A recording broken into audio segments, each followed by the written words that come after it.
Libro del Éxodo, capítulo 5, versículos 1 a 14. Más tarde, Moisés y Aarón se presentaron al faraón y le dijeron: Así dice el Señor, Dios de Israel: deja salir a mi pueblo para que celebre una fiesta en el desierto.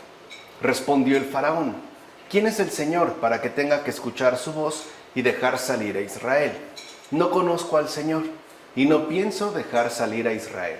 Que se imponga a esos hombres un trabajo más pesado y que lo hagan, y que no presten atención a palabras engañosas.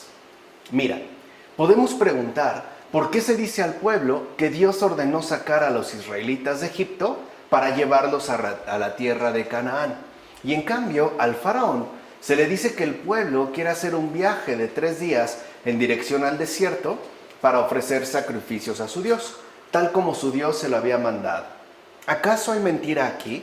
O sea, ¿se están diciendo cosas distintas? Para nada. En efecto, en relación a esto, hay que pensar que aunque Dios supiera lo que iba a hacer, porque sabía de antemano que el faraón no consentiría en dejar marchar al pueblo, se dijo primero lo que se había de hacer en primer lugar, en caso de que el faraón dejara salir al pueblo. O sea, se da siempre una apertura en términos de libertad, una libertad de ejecución. Efectivamente, la contumacia del faraón y de los suyos consiguió que todo se hiciera como afirma la Escritura a continuación. Porque Dios no manda con mentira lo que sabe que no hará aquel a quien se le manda, como afirma Agustín en las cuestiones sobre el Éxodo. Entonces podemos decir que el faraón está empeñado, en primer lugar, a rechazar al Señor. Él mismo lo dijo: ¿quién es el Señor para que yo escuche su voz y deje salir al pueblo? No me interesa, y además yo voy a seguir los dictámenes que yo estoy imponiendo. En este caso, hasta que se le asignen trabajos más duros al pueblo de Israel y que queden sometidos a un yugo todavía mucho más pesado. Pero si lo vemos, el Señor sigue insistiendo en que se hagan las cosas tal y como se le están solicitando. Así pues, seamos más bien humildes para ser exaltados. Ciertamente, nada hay que nos abaje más profundamente que la soberbia. De hecho, esta fue la que hundió al faraón cuando dice: no conozco al Señor. O sea, no lo está diciendo en un sentido de, digamos, franca ignorancia, sino en un sentido de desprecio y de reproche. Una persona soberbia que básicamente está diciendo: no me interesa, no lo conozco, ni me interesa saber del Señor. Y por haber hablado así, vino a ser más vil que las moscas, las ranas y las orugas. Y después de eso, fue incluso hundido en el mar con sus carros y caballos. Así pues, lo contrario al faraón fue Abraham, quien dijo: yo soy polvo y ceniza. En efecto, por esa humildad venció a infinitos bárbaros y después de caer en medio de Egipto, logró salir de allí con más brillante trofeo de victoria que antes, hasta hacerse incluso más glorioso, como afirma Juan Crisóstomo en las homilías sobre el Evangelio de Mateo. Entonces ya se expone este contraste marcado entre una actitud soberbia representada por el faraón y una actitud humilde y sencilla, como por ejemplo la de Abraham. Y lo fundamental en este caso no es solo la actitud que puede adjudicársele a uno o a otro, al soberbio faraón o al humilde patriarca, sino las consecuencias que de ahí se derivan. Mientras el faraón, en efecto, aparece como una figura llena de soberbia y arrogancia y termina finalmente hundido, ¿no?, en el mar, una vez que se devuelven las aguas a su respectivo lugar, Abraham, por el contrario, empieza en esa sencillez y termina exaltado de una manera mucho más gloriosa que, digamos, la condición inicial con la que empezó.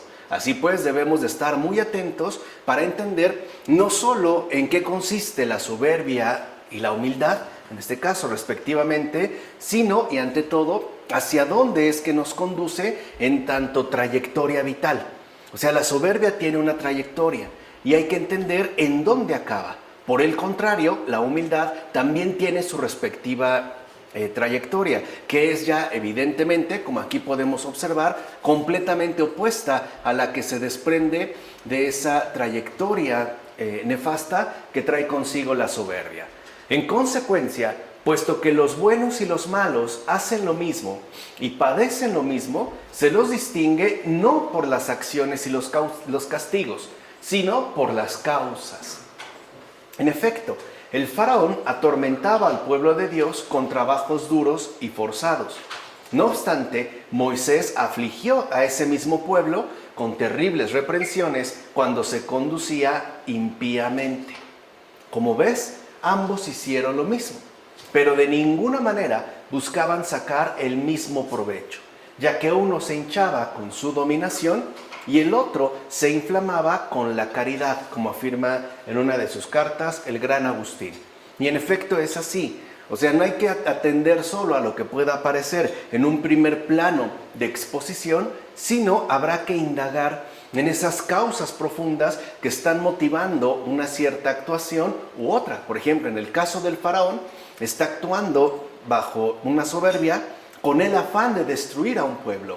En cambio, Moisés, aunque también reprende al pueblo egipcio, ¿no?, al revés de lo que está haciendo el faraón con el pueblo hebreo, Moisés no está buscando ese mismo afán. O sea, su causa de acción, de ejecución, es muy distinta. Porque la primera causa fundamental que está moviendo a Moisés, y ya la habíamos comentado en una ocasión anterior, es la caridad. O sea, Moisés está llamado a obrar según las exigencias propias de la caridad. Y no solo con respecto al pueblo hebreo al que ha sido enviado, sino también incluso con respecto al propio pueblo egipcio, que está, como ya sabemos y es evidente, en manos del faraón. Así ya llegamos a los versículos 15 a 21 del capítulo 5. Los responsables de los hijos de Israel fueron entonces a quejarse al faraón diciendo: ¿por qué tratáis así a tus siervos? Él contestó: holgazanes, sois unos holgazanes. Por eso decís: tenemos que ir a ofrecer sacrificios al Señor. Y ahora id a trabajar, no se os dará paja. Habéis de entregar, sin embargo, la cantidad asignada de ladrillos.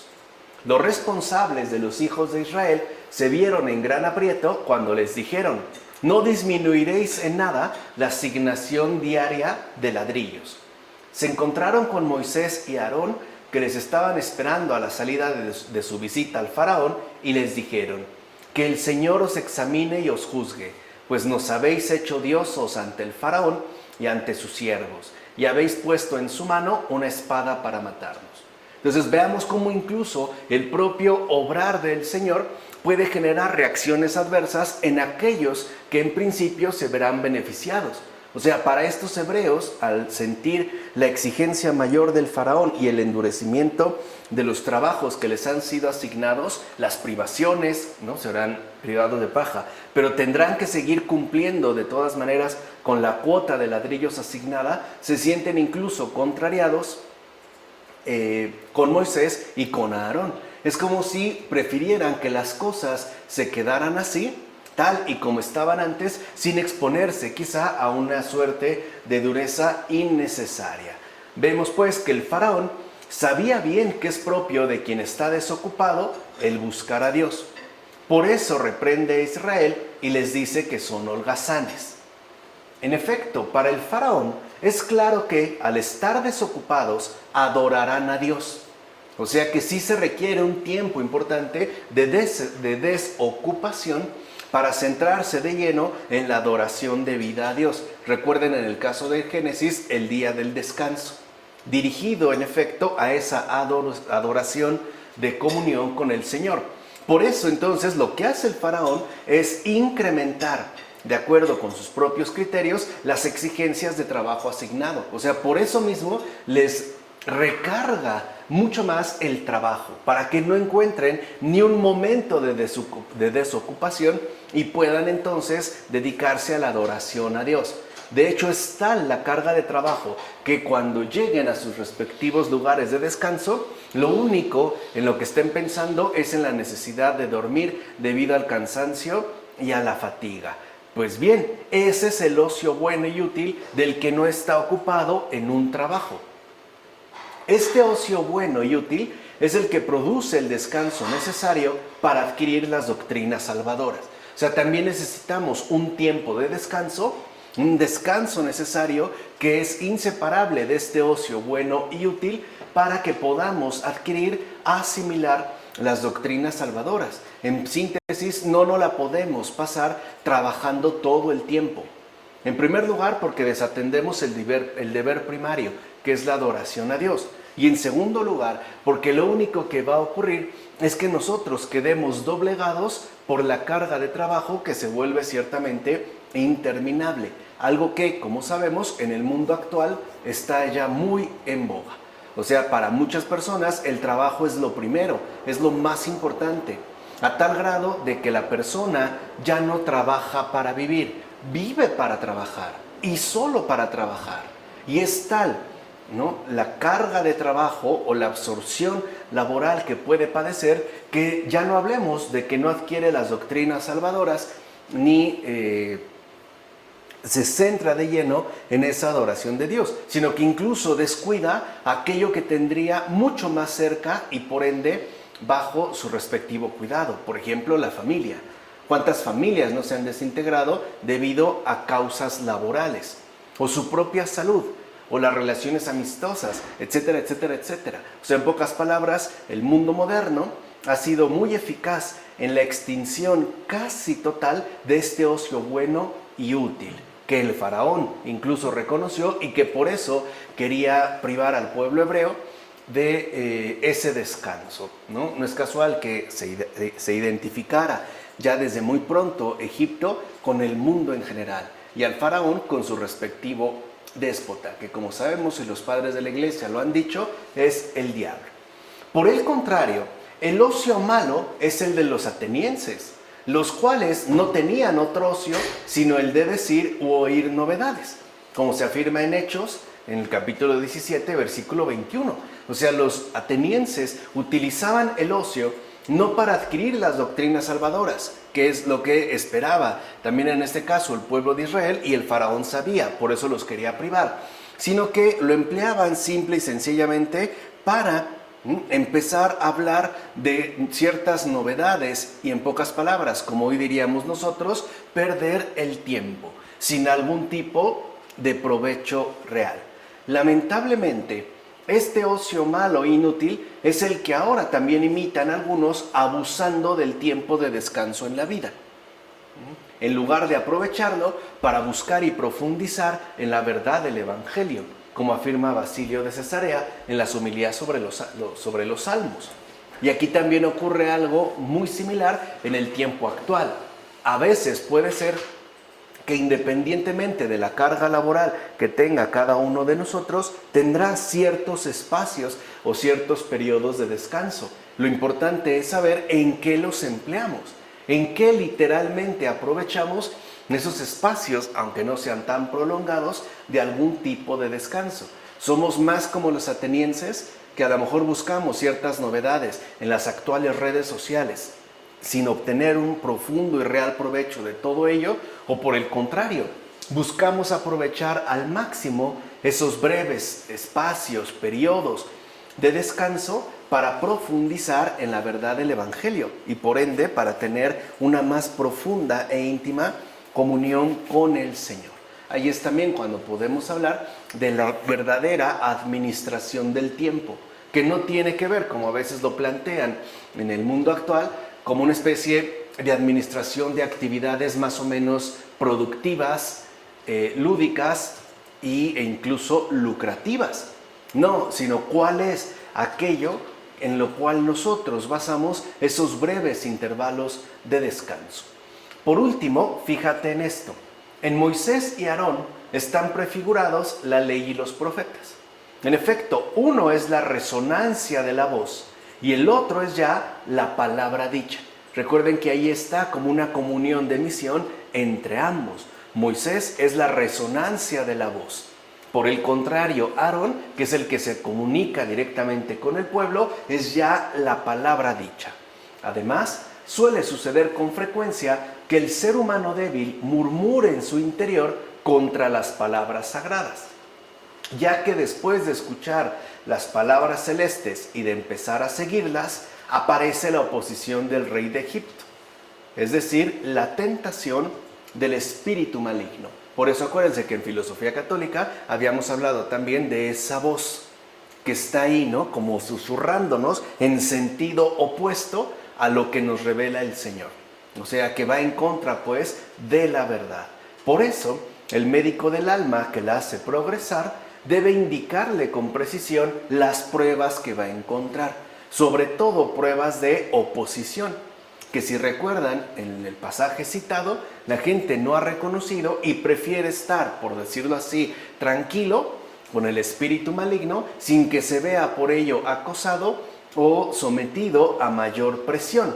Y con ello efectivamente le procura que pueda prepararse cuidadosamente contra los ataques del espíritu maligno, los cuales no son sino ataques de oposición a Dios, como afirma Paterio en la explanación al Éxodo. Y eso es también parte de lo que quisimos exponer en el curso de Filosofía Católica. Cómo se dan en el mundo contemporáneo algunos de estos ataques de oposición a Dios, que no son sino los ataques del espíritu maligno, que nos sigue aquejando aún en estos tiempos. Y esto es fundamental. O sea, cuando uno decide, en efecto, seguir al Señor, uno va a encontrar oposición por parte del espíritu maligno, el cual va a empezar, por ejemplo, a susurrarnos cosas contrarias a lo que Dios ha dictaminado, o bien, y sobre todo, que es su especialidad, tratará de hundirnos en un desaliento para no poder seguir adelante. De tal forma que nos llenemos de miedo y prefiramos vivir en esclavitud, aunque con un mínimo de comodidad. Por eso es tan fundamental atender a lo que la Escritura nos dice y tratar de asimilarlo profunda y verídicamente en nuestra experiencia contemporánea. Así llegamos del versículo 22 de este capítulo 5 al capítulo 6, versículo 13. Se volvió entonces Moisés hacia el Señor y le dijo: Señor, ¿por qué maltratas a este pueblo? ¿Por qué me has enviado? Habló Dios a Moisés y le dijo: Yo soy el Señor. Me manifesté a Abraham, a Isaac y a Jacob como el Shaddai, pero no les di a conocer mi nombre, que es Señor. El Señor habló a Moisés diciendo: Ve a decir al faraón, rey de Egipto, que deje salir de su tierra a los hijos de Israel. Vean cómo, a pesar de la oposición, Dios sigue firme en su respectivo propósito: que el rey de Egipto, es decir, el faraón, deje salir de su tierra a los hijos de Israel, que ya nos debe de empezar a sonar en términos mayores, es decir, en sentido espiritual más profundo, según la obra de redención que el Señor está preparando. Porque el que se había asignado el reinado de este mundo era el demonio, el cual tenía bajo su dominio a la humanidad entera. ¿Qué es lo que va a hacer el Señor? Sacarnos a todos de esa despótica tiranía para que podamos conformar el pueblo del Señor. Entonces, para empezar, Moisés se queja ante Dios. Por una parte, porque no comprende el por qué el pueblo sigue afligido. Y por otra, porque todo parece indicar que su envío ha sido inútil.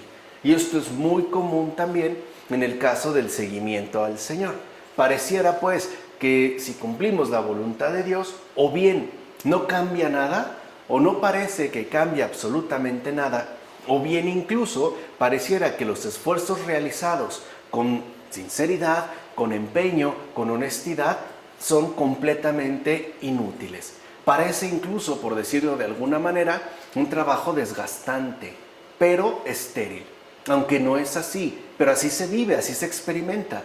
De tal manera que al hablar de las pruebas, no solo el Señor nos está revelando ya en este libro del Éxodo la oposición que encontraremos por parte del mal espíritu, sino también las diversas situaciones en las que podemos vernos inmersos según nuestra voluntad de servir a Dios, y que son al menos estas dos más, como hemos mencionado. Por una parte, que parece que no se vieran cambios notorios y drásticos, ¿no? Moisés queda consternado y por eso se queja ante Dios. Una situación que, por cierto, es válida, ¿no? Porque se trata de una experiencia real y concreta vivida en carne propia. Forma parte, pues, estas quejas, estos reclamos de la experiencia de la fe vivida. No es una fe de sermón, no se trata de un discurso, sino de una experiencia vivencialmente concreta. Y por otra parte, la situación que podemos atravesar, lo que hace rato yo les comenté, tiene que ver con el desánimo en el sentido de que pareciera, como reconoce Moisés, que el envío que el Señor ha hecho y lo que se ha realizado en su nombre parece ser algo completamente inútil, como si todo esfuerzo fuera finalmente algo vano. Incluso aquí aparece otra de las pruebas, parece que a partir de su intervención todo se ha puesto peor para el pueblo de Israel. Imagínense lo que sintió Moisés y Aarón en el momento en el que recibe el reclamo de la gente que supuestamente él está llamado a beneficiar, es decir, a liberar. Es tanto como decir, mejor ni hubieras hecho nada, mejor no te hubieras metido. ¿Cuántas veces no sucede esto en nuestra situación de vida ordinaria? Por ejemplo, queremos ayudar a la familia con algo o en algo muy particular y resulta que al haber ciertas dificultades se dan en contra nuestra, como si nuestro actuar hubiese sido algo innecesario o incluso algo netamente reprochable. Así, ciertamente, estas palabras no son ni palabras de rebelión ni palabras de indignación, sino que son más bien palabras de búsqueda y de oración, que es algo también muy común en el caso de la fe. Recuerden que ya habíamos hablado de la importancia que tiene atender a las causas que están involucradas en cada proceder. Por ejemplo, la queja de Moisés no es debido a una rebelión, no se está rebelando, tampoco es que se muestre indignado, pero sí son palabras de desconcierto. Porque, nos guste o no, los planes de Dios o el obrar de Dios para nosotros es algo incomprensible, ¿no? En toda, digamos, al menos en toda su magnitud, no lo podemos abarcar. Así pues, también la queja, la consternación, la búsqueda, que no la rebelión ni la indignación, entran a formar parte de la experiencia de fe vivida, dada a partir, por ejemplo, en este caso, de la oración. Por eso no debemos sorprendernos que ya en estos versículos del Éxodo se nos exponga, por un lado, la oposición que encontraremos de parte del demonio, pero por otro lado también la propia experiencia que podemos atravesar en carne propia. Algo que evidentemente pues también hemos de aprender del gran Moisés. Recuerden que al ser enviado, todo cristiano también es enviado. El Señor ha enviado finalmente a sus apóstoles y cada cristiano es un enviado del Señor a este mundo. Por eso tiene que aprender tanto de Moisés. ¿Y cómo sabemos que se trata de tal tipo de palabras? Pues por la respuesta que recibe de parte del Señor. Fíjense, aquí se ve como por el efecto que producen las palabras del Señor y que pondrían al descubierto la postura inicial de Moisés. En efecto, Dios, por ejemplo, no le reprende su infidelidad, sino que lo fortalece en su oración por medio de revelar lo que él va a hacer, como afirma Agustín en las cuestiones sobre el Éxodo. Entonces debemos de aprender con Moisés que hay una gran diferencia entre cuestionar a Dios, que forma parte de la experiencia vivida de la fe, y reclamarle a Dios. Son cosas muy distintas. Uno puede sentirse contrariado por el modo en el cual van sucediendo las cosas, porque no tenemos esa captación de totalidad que Dios sí posee, y podemos sentirnos, como dijimos, abatidos, o llegar a sostener que el esfuerzo es inútil, o que incluso las cosas no están sirviendo absolutamente para nada, que es lo que está experimentando en este momento Moisés. Pero una cosa es cuestionar a Dios, y repito, eso forma parte, es normal dentro de la experiencia real de la fe, y otra cosa es reclamarle. Porque la base de la base del reclamo es la soberbia. La base del cuestionar a Dios es la humildad, que si recuerdan era también este contraste establecido entre la postura soberbia y arrogante del faraón y aquí la postura de humildad que expresa Moisés. Por último, la manifestación de Dios apunta al amor que tiene por el ser humano, ya que insiste una y otra vez en la conversión del libre albedrío del alma, en este caso incluso del alma del faraón, como afirma Clemente de Alejandría en el Pedagogo. Entonces vemos que el amor de Dios se manifiesta por medio de ser perseverante y paciente, es decir, Dios expresa ya de manera clara un amor insistente. Hay una insistencia ¿no? ¿Cuántas veces no le ha dicho a Moisés y Aarón, ve y dile al faraón, ve y dile al faraón? Lo veremos cuando lleguemos, por ejemplo, a las plagas, ¿no? Y veremos cómo ahí se puede dar una cierta confusión en relación al amor que Dios manifiesta y la postura equivocada que uno puede asumir. Pero lo que está buscando el Señor, y sabe que en efecto no es algo sencillo de adquirir, es la conversión del libre albedrío del alma. O sea, no solo se trata de que haya una especie de cambio repentino, sino que haya una verdadera transformación de nuestra postura voluntariamente asumida. Ahí es donde entra, digamos, como el misterio del libre albedrío humano. Sí somos libres. Tan somos libres que podemos asumir una postura equivocada que difícilmente se puede corregir. No obstante, Dios insiste una y otra vez, porque lo que está buscando es justo esta conversión. Llegamos entonces a los versículos 14 a 27 de este capítulo 6. Estos son los jefes según sus familias, hijos de Coré, Asir, Elcaná y Abiyasaf. Estos forman las familias de los coreitas. Eleazar, hijo de Aarón, tomó por esposa a una de las hijas de Putiel y de ella nació Pinjas. Estos son los jefes de los levitas según sus familias. Estos son Aarón y Moisés, a quienes dijo el Señor: sacad a los hijos de Israel del país de Egipto a la manera de un ejército. Ellos son los que hablaron al faraón, rey de Egipto, para sacar de Egipto a los hijos de Israel. Estos son Moisés y Aarón. Entonces, ¿por qué de repente parece que hay un corte en la narrativa que aquí se está exponiendo? Pues como hemos escuchado, Moisés proviene de Leví. Aquí es donde ya se le asigna cuál es su directa procedencia. Él proviene de Leví, y esto es algo importante. En efecto, Dios no quiso, fíjense, que ni la primera tribu, es decir, de Rubén, ni la segunda, que era Simeón, fuera la tribu sacerdotal, sino solo la tercera, o sea, la tribu de Leví, como afirma Agustín en las cuestiones sobre el Éxodo.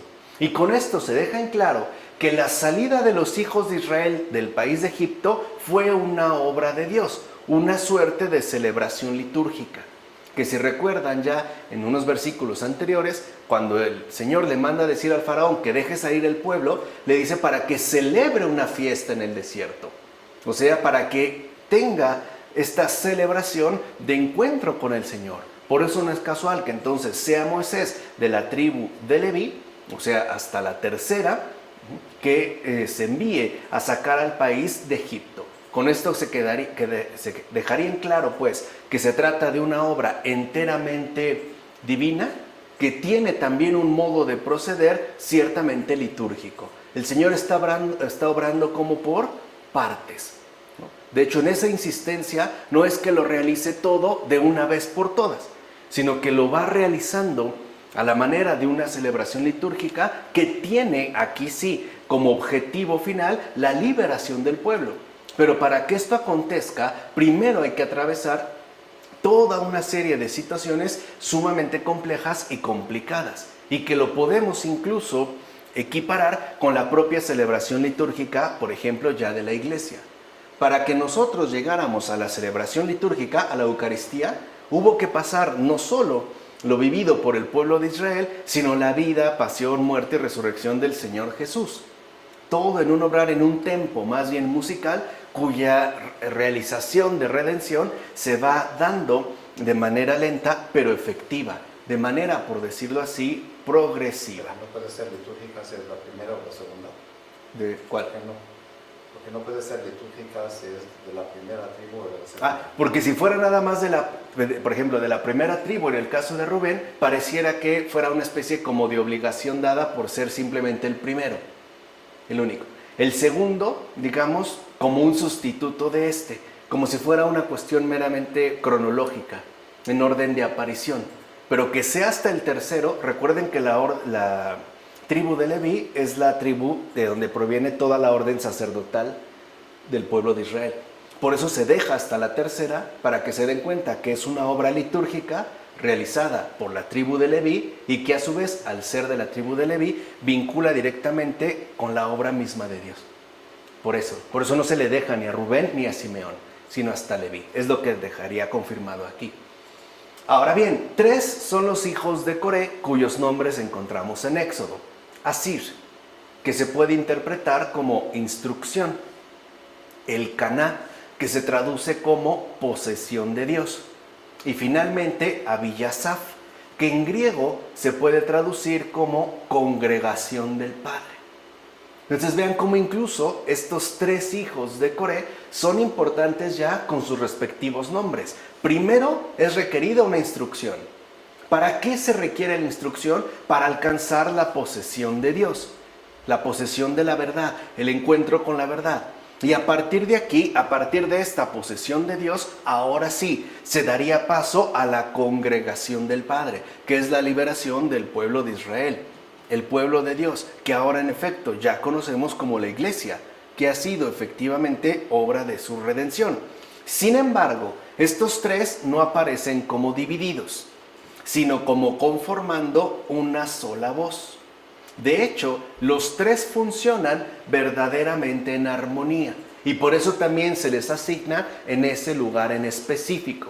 No hay una revoltura y con eso también la escritura nos deja en claro que se trata de una escritura inspirada.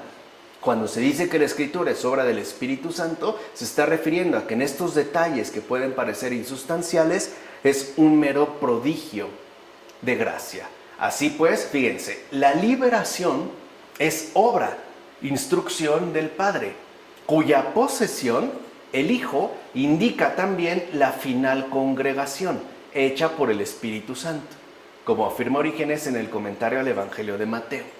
O sea que el hecho de que se intercale estos versículos que aparentemente rompen con la secuencia narrativa, los está dejando ya muy en claro, bajo estas indicaciones, 2 cosas. La primera, que esta liberación del pueblo de Israel, que no es fácil y que no va a ser fácil, pero que se cumplirá a final de cuentas, es obra de Dios.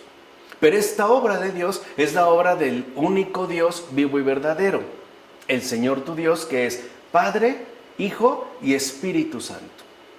Por eso es que se deja a la tercera tribu de Leví, indicando que es una labor hecha por la tribu correspondiente al orden sacerdotal.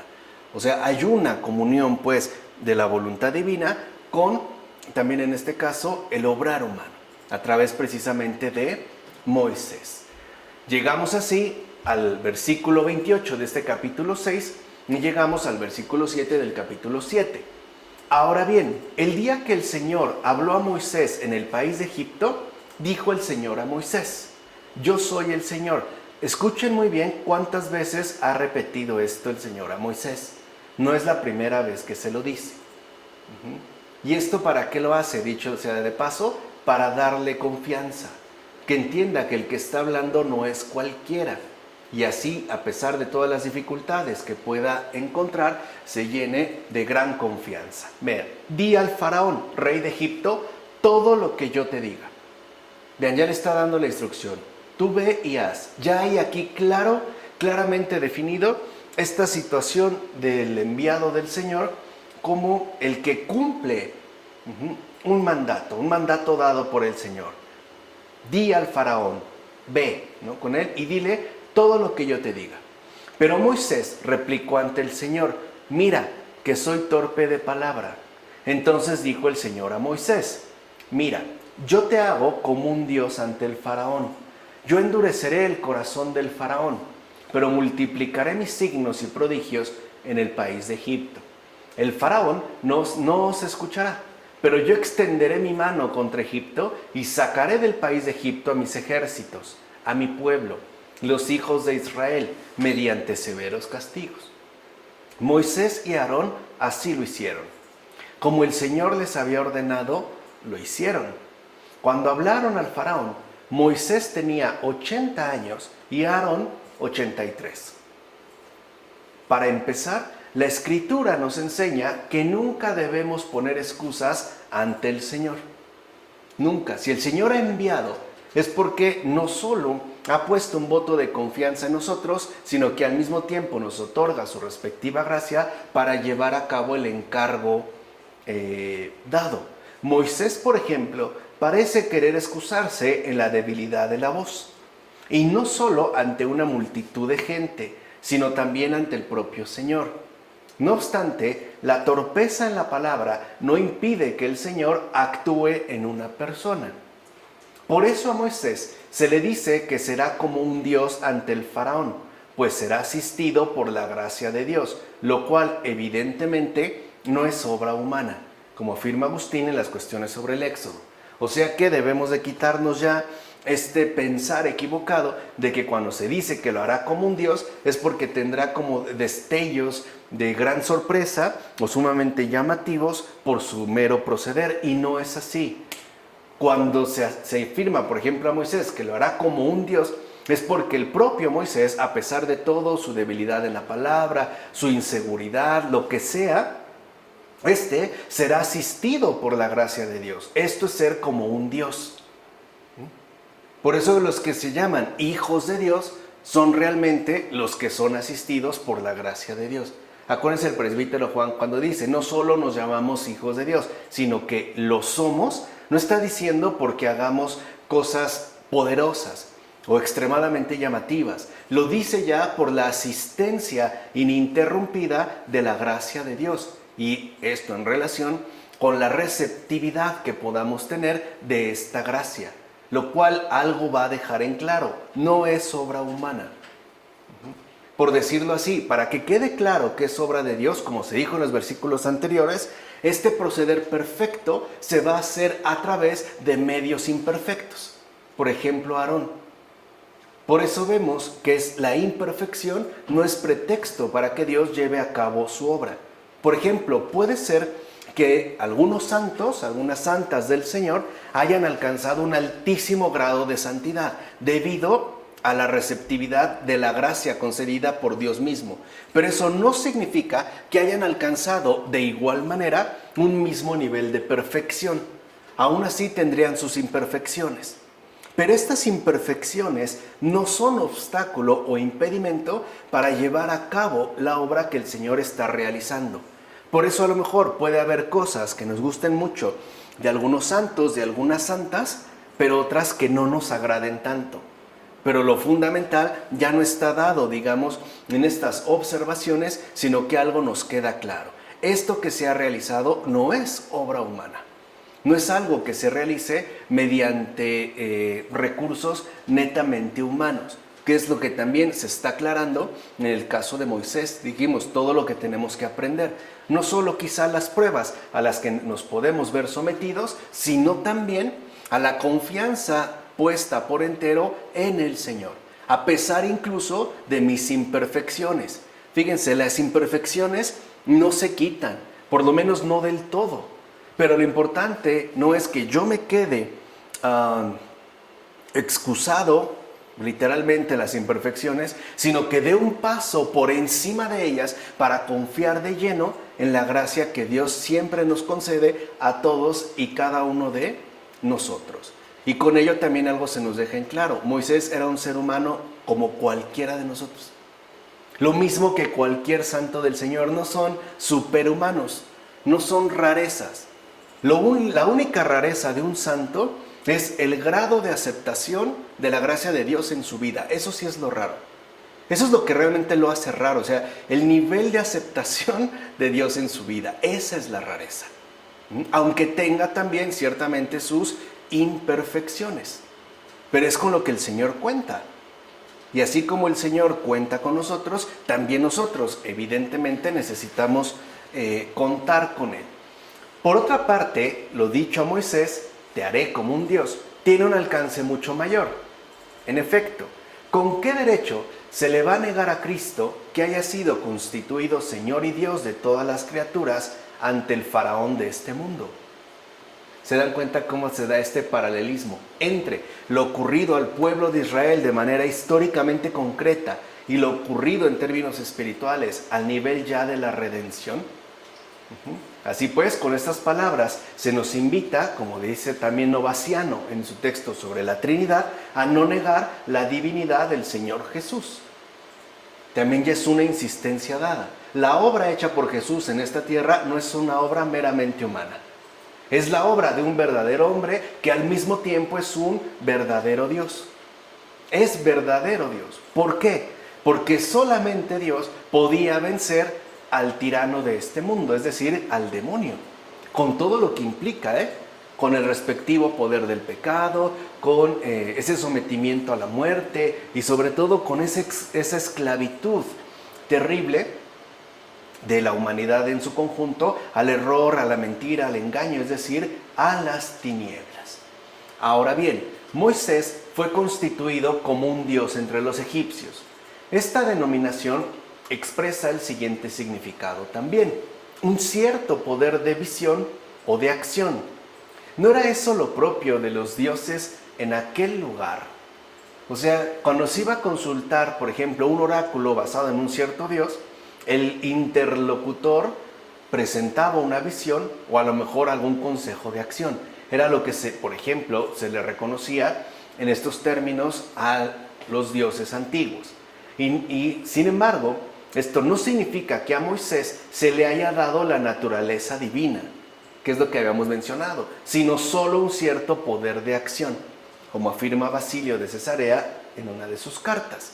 Y esto es importante, porque no quiere decir que el creyente, el discípulo del Señor, el enviado de Dios, quede literalmente endiosado. Quiere decir que queda vinculado con un cumplimiento de envío que le ha sido asignado. Esto no cambia su naturaleza. Su naturaleza sigue siendo exactamente la misma, es decir, una naturaleza humana ciertamente imperfecta, pero que ahora se le concede, esto sí, un cierto poder de acción o incluso un cierto poder de visión. Pero la naturaleza en este caso no se ve transformada.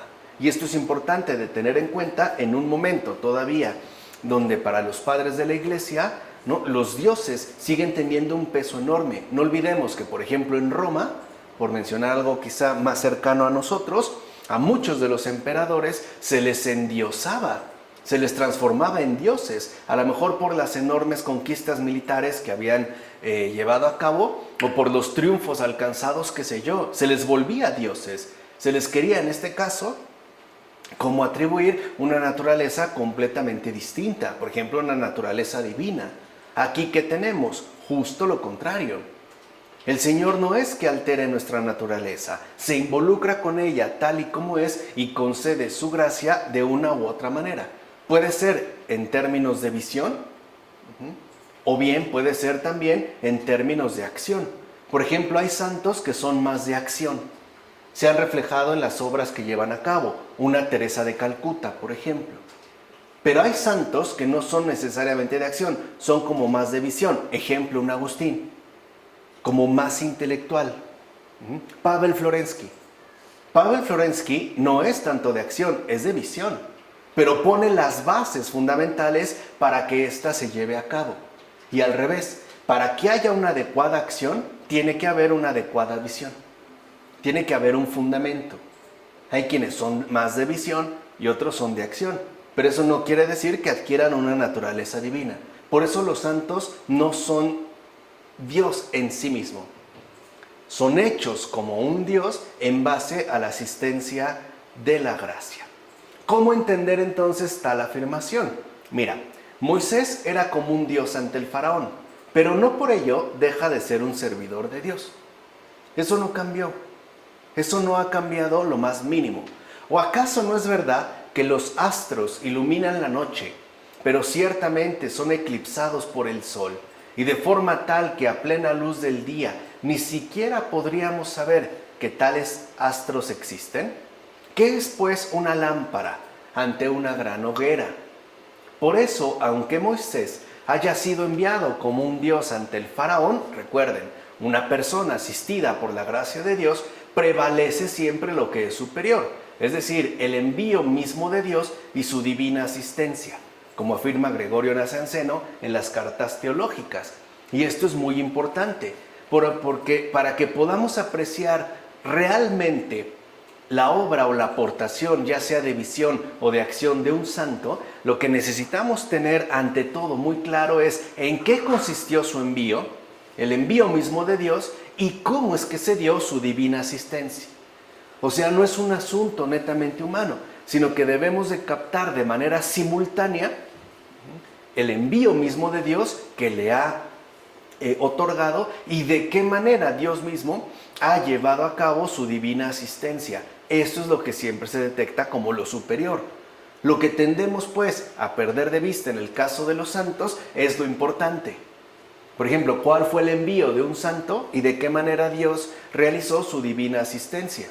Esto lo perdemos de vista y a veces nos quedamos más bien con lo que nos parezca sumamente llamativo del santo o la santa en cuestión, sin la asistencia de la gracia. O sea, necesitamos estar muy al pendiente para que no perdamos de vista de qué manera la gracia de Dios obró en esta persona en particular. En primer lugar, a través del envío. Y en segundo lugar, a través de su respectiva asistencia.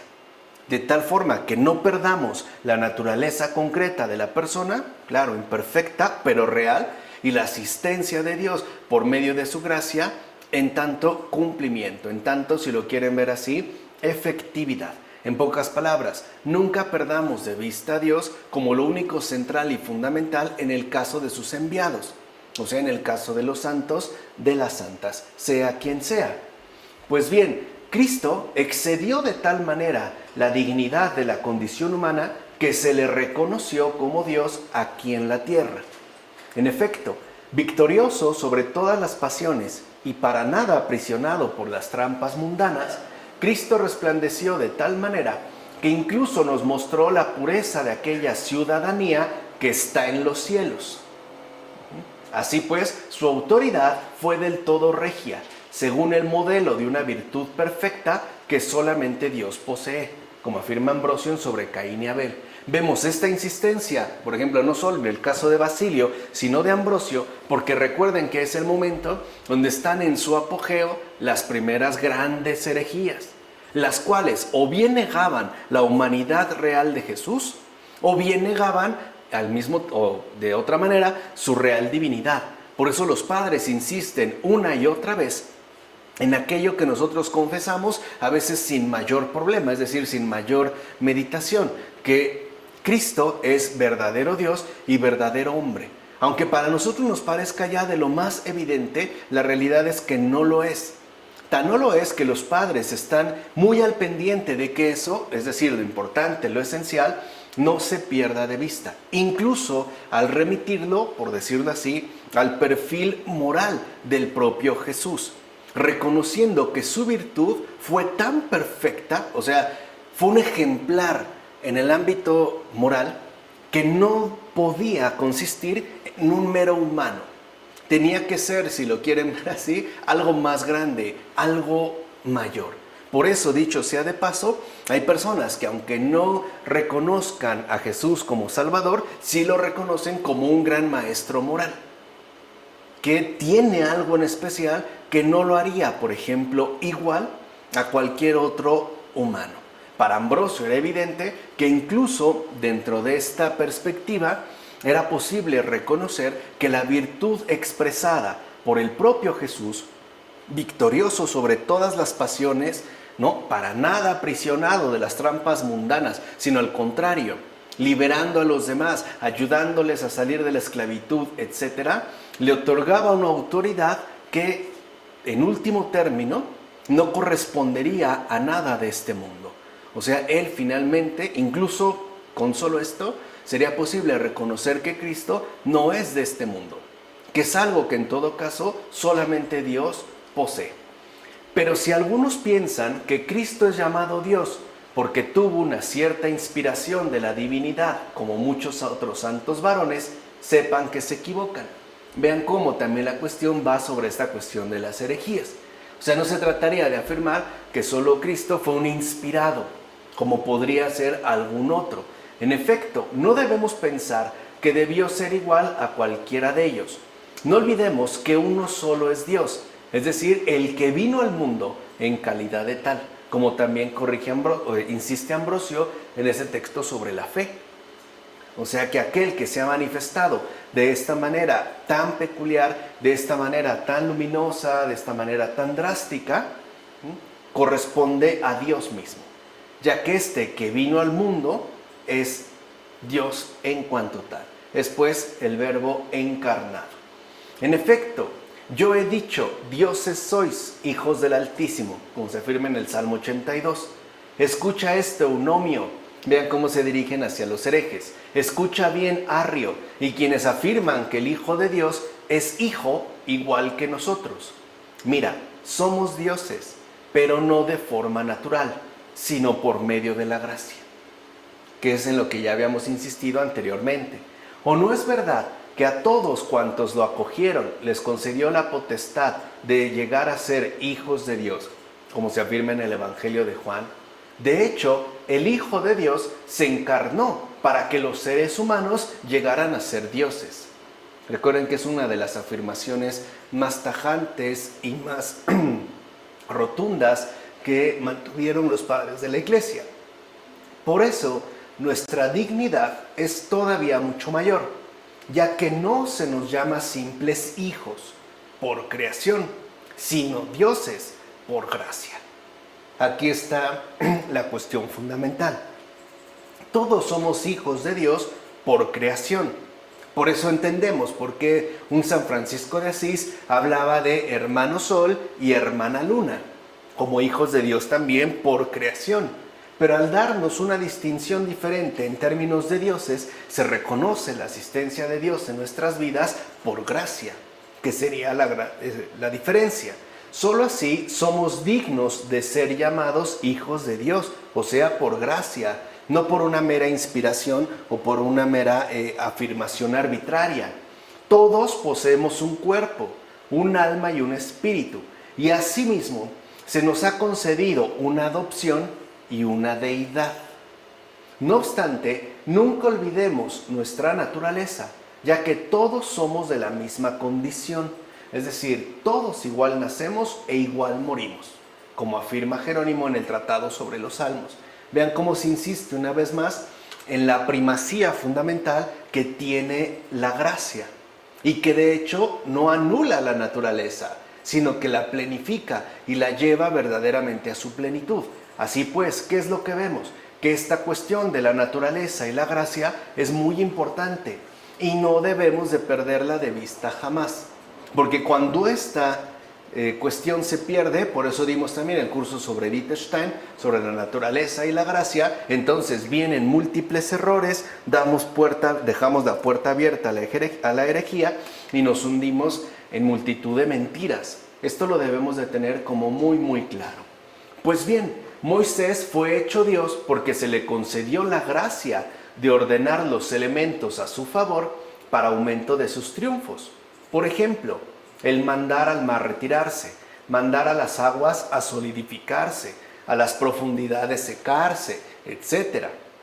E incluso hace que el cielo deje caer sus aguas, o obliga a los vientos a dispersarse, o suministra alimentos, y hasta ilumina la noche con el esplendor del sol, o bien modera el calor de este mismo sol con el velo de las nubes, o golpea la piedra para que haga brotar agua fresca para los sedientos.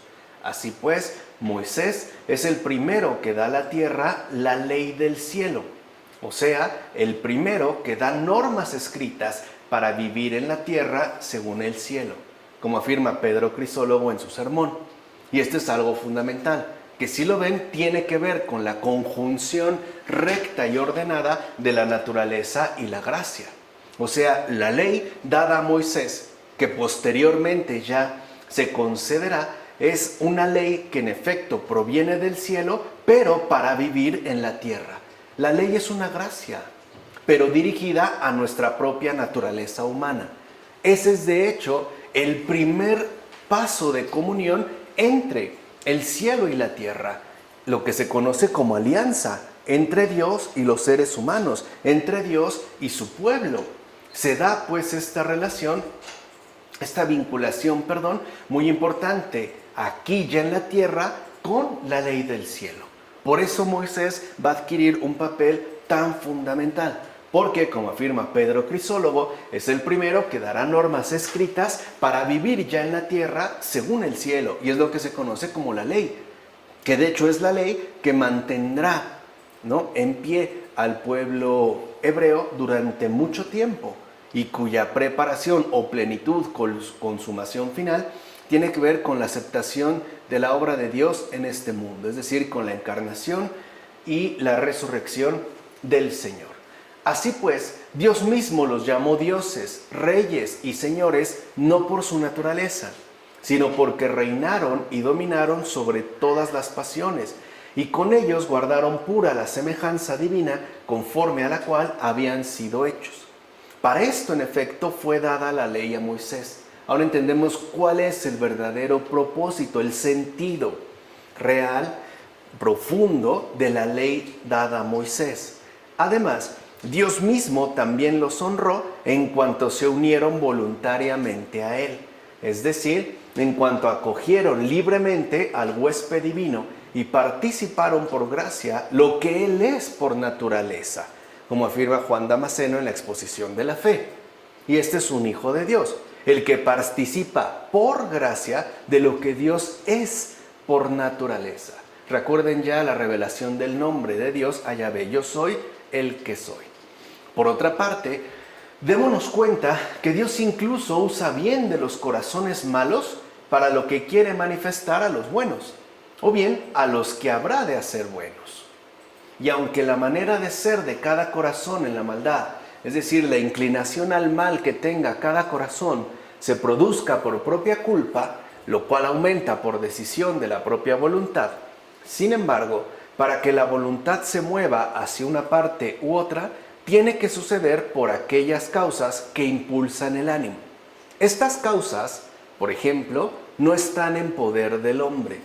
En efecto, la existencia de tales causas proceden de la providencia oculta de Dios, la cual es siempre justa y sabia a tal grado que por eso siempre dispone y administra todo lo que ha creado.